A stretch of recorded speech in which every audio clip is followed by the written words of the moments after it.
chemistry-wise, you know, a lot of times you have really tight offense, really tight defense, and they don't get along, and it's a unique team. There's a lot of really, really good chemistry on this football team. It's a very young football team, as I've mentioned over and over, but, you know, there's things that happen with that, and in practice, there's just a lot of guys trying to prove themselves right now. You know, when you have a senior-laden team, they're kind of like, let's get to the game. So it's been hungry at practice. It's been fun.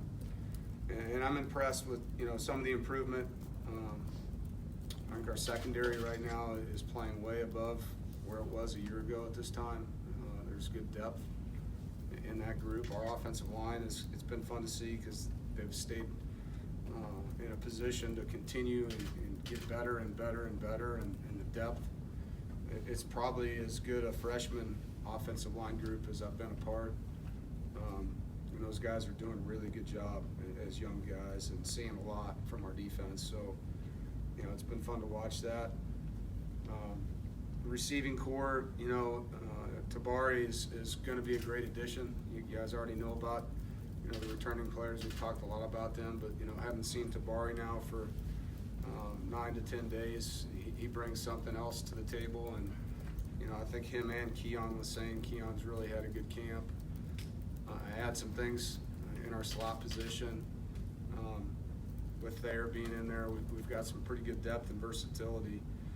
And the biggest thing we got to do is just get better. You know, we got to get better every day, and as the season goes, every week. You know, having a roster that's so young, the improvement can be a lot more than when it's an older group. And so just week in and week out, buying into that as a football program. You know, right now we're force-feeding situations on these guys. So, you know, you install your DNA of your systems, and now you're putting them in these situations where they have to handle 3rd and medium, 3rd and short, 4th down. Today was a 2-point play and 2-minute day, into game, into half, getting them in those environments and seeing who has poise, who understands the game under those pressure situations. And now we'll just keep doing that and repeating it and getting them into all those you know, final 30-second type high-pressure environments as we can, and practicing those with the guys and trying to let them learn from their mistakes now instead of on game day. But we've got a lot of work to do, a lot to know where we're at, and haven't made any decisions and won't until I, you know, have enough with the quarterback or any others, you know, to announce where we're at with things. But I do like the competition and the progress. Questions? Hey, could you talk about that evaluation process of your quarterbacks? I mean, you come in every day, watch film for practice, have a chart that you keep points, or is it just by feel as you go through this process? Well, I watch film, every single player, every single rep, and then we chart everything. And so there's a lot of analytics that we look at. And so we're looking at their, you know, from the quarterback position, you know, you start with their completion rate, their touchdown, interceptions, and then you're looking at drives. You know, who's getting first downs, keeping us on the field. You know, who's creating touchdowns instead of field goals, and then just the mistake factors. You know, who's not running the system the way it should, delivering the ball to where it should go. You know, going through their progression. But we do that at every position, and obviously at that one right now, it's got a microscope on it from me and our offensive staff. With Matt, he's kind of quiet with us. Matt McKay? Yeah. How is he on the field, and also it seems like he's probably taken more of a leadership and a little bit more vocal since. Yeah, I think spring. He's very vocal with his teammates. I think I wouldn't say he's a reserved guy by any means. He's not a cheerleader. I think he reminds me of Jacoby leadership-wise. He says stuff when he needs to say it. He motivates guys in his own way. He's definitely a servant leader. He talks to guys one-on-one a lot. He's very confident, you know, but he's not a cheerleader, you know. I mean, that's not his personality. But he's not a bragging type kid, you know. I don't think that's what you're going to get when you interview him. He's probably going to talk more about the guys around him than he is himself. Pretty special moment for Seth Williams yesterday. Yeah. What was that like? You know, for me, it's it's one of my favorite things to do, you know, is to give a walk-on a scholarship because they've earned it. And they came in here, you know, whether they were recruited at a lower level or not, they came in here with a lot of work to do. And it's not glamorous work, you know, it's just not. And Seth is a guy that has impressed everybody, you know, from strength coaches to players. And he had a really good day yesterday, and he's starting now on a couple special teams. And so you could just see the elation of his teammates. And so for me, you know, a guy that's been here, you know, for multiple years, and no matter what we ask him to do, he's just going to go do it as hard as he can. You know, those are the heartbeats of your team. And so it's great to reward that. Guys, wait for the mic when you have a question. With such a young team, how important is it to have the chemistry that you have as kind of a big glue factor? Yeah, it's critical. I mean, there's going to be some tough moments, obviously. We're going to make some mistakes. And we just got to be really, really together, you know, and understand that when you're playing with freshmen and sophomores at times, they're going to make freshman and sophomore errors, and trying to coach them out of them. Obviously, we don't want those to happen, but when they do, you know, I think that the love these guys have for each other will help through those moments and, you know, get their arms around guys, pick them up quick, get them back into where they need to be mentally so that they can play. You mentioned Tabari. Obviously, he started his career in Wake Forest. What was the process like to get him here from Oregon? Did you have to reach out to him, or did he reach out to you guys? How'd that work? You know, it started quite a ways back whenever he, you know, announced he was leaving there. And at the time, we weren't sure whether we were going to take a transfer at that spot or not, because we had some guys coming back. You know, I can't remember if it was prior to Jacoby going or after. I really don't remember at this time. But obviously we knew how good a player he was because of what he did to us. And the biggest thing that for us, it was just making sure that he'd be able to be admitted, that the academics were in order, and, you know, all those things. And he had a surgery when he was at Oregon, so making sure he'd be healthy. And once all those kind of things lined up, then it was just about getting him here and getting his family here, so it was the right fit for him. You guys struggled in kick returns last year. Is that something he could help you with, you think, right away?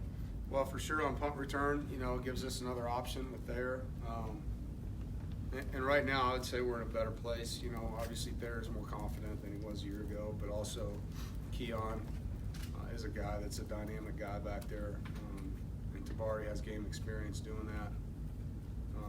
And then with the kickoff return aspect too, we haven't figured out who that guy is yet, but those are two of the options are Tabari and Keon. We'll see where that goes. You know, there's obviously you've got a slew of running backs, you know, back there catching the ball too, so we got to figure that piece out. But it's nice to have more options than we had there a year ago. Dave, you mentioned the chemistry of this team. How has that chemistry on the offensive line developed? Has Zovan Lindsay made any kind of impression on him? You know, Zovan's improved a lot.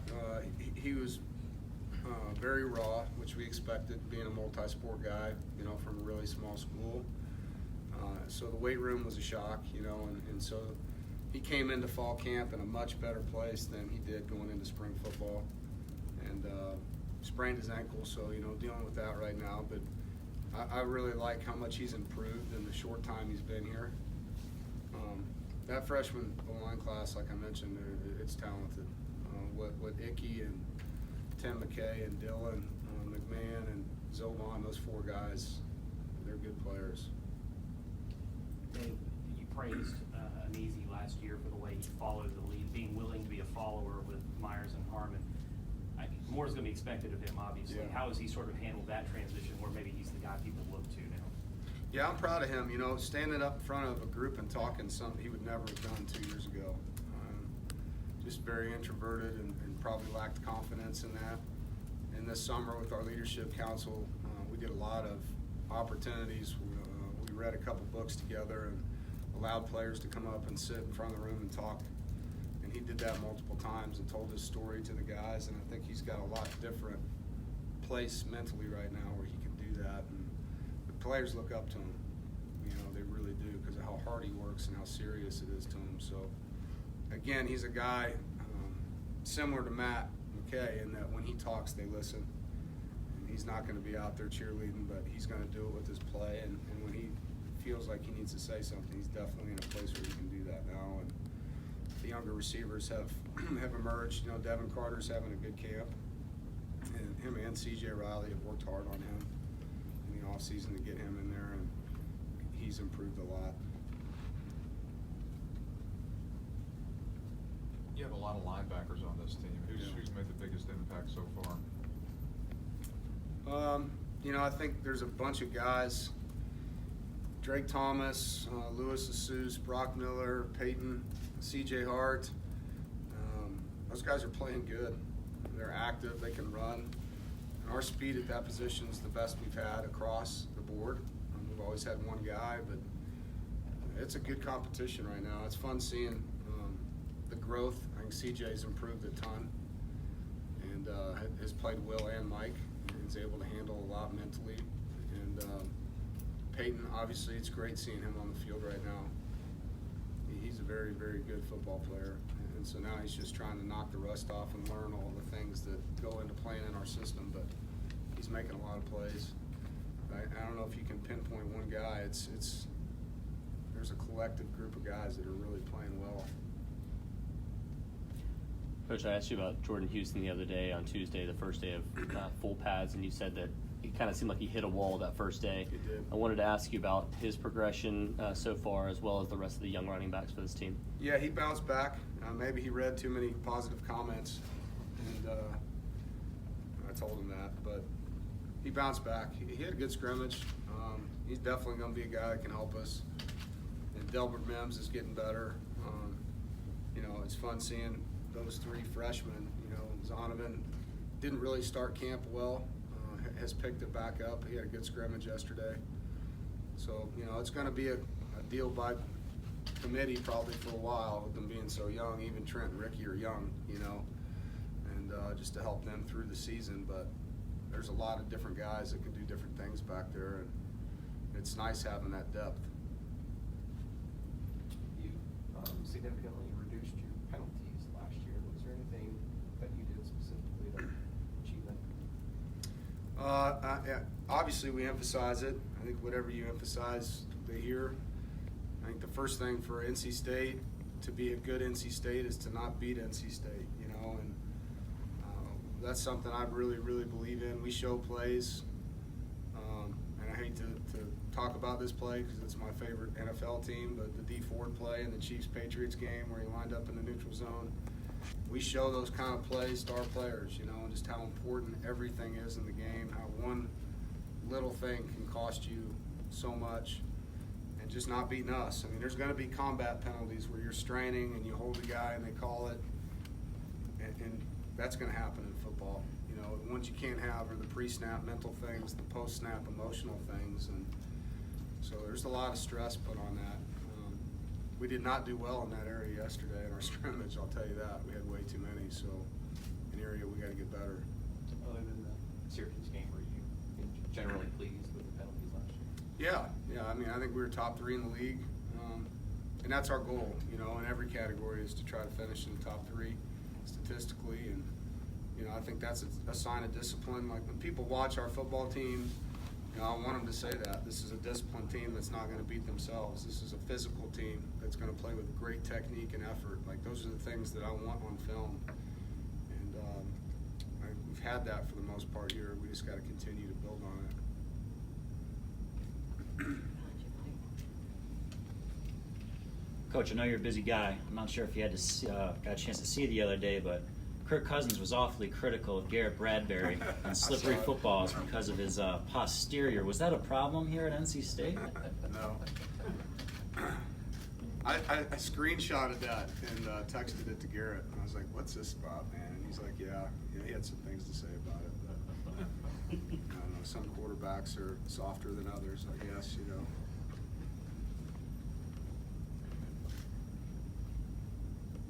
You got to replace an outstanding punter. How is that playing out so far? Yeah, it's a good competition right now between Trent Gill and Mackenzie Morgan. we have two really good options. I'm excited about both of them, to be honest with you, and we just got to see where it goes. But you know, Trent, kickoff-wise, has done a great job in camp too. I mean, he had 3 yesterday that were 7, 8, and 9 deep in the end zone. And so, you know, between those two guys, I think we'll be in good shape.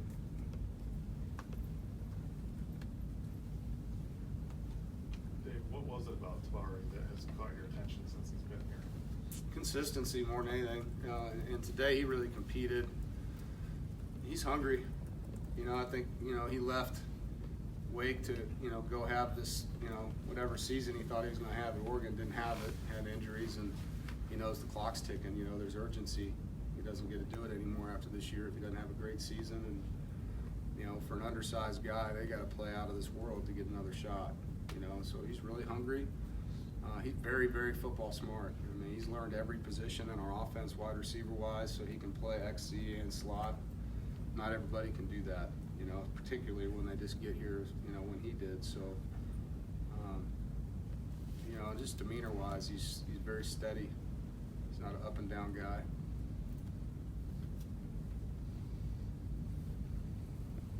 How excited are you for Meet the Pack Day? How has this grown Yeah. since your time here? Outside of carpal tunnel at the end, from 2 hours of signing my name, it's great. It's awesome seeing the fans and the kids, and for our players, it's a good break in camp, you know, to get there. And I think it reminds them of why they do this at times. Just all these little kids looking up to them, and the fanfare that goes with it. And we got a beautiful day for it, so it's always a good time, you know. And all of our coaches' children will probably be running around, and it's just a good break in the action from the monotony, I think, and chance to kind of reel them back in, you know, on what's about to happen here in 20 days. You have to replace so much on offense. Is the defense way ahead of the offense so far after 9 practices? Yeah, I think in some areas they are. There's definitely less thinking going on that side of the ball. They're playing fast on defense right now, which you would expect. And I think offensively, you know, like the receiving core is pretty veteran. I mean, even though they're not starters, they played a lot for us last year. There's linemen that have played a lot. You know, the areas that you see the biggest things are at running back because they're so young, you know, where they've got to continue to learn and learn and learn. And so obviously they look a lot different than our linebacking core does, and they go against each other a lot. The tight end group's a very veteran group, you know, so those guys are just plugging along. So it's really positional on the offensive side of the football.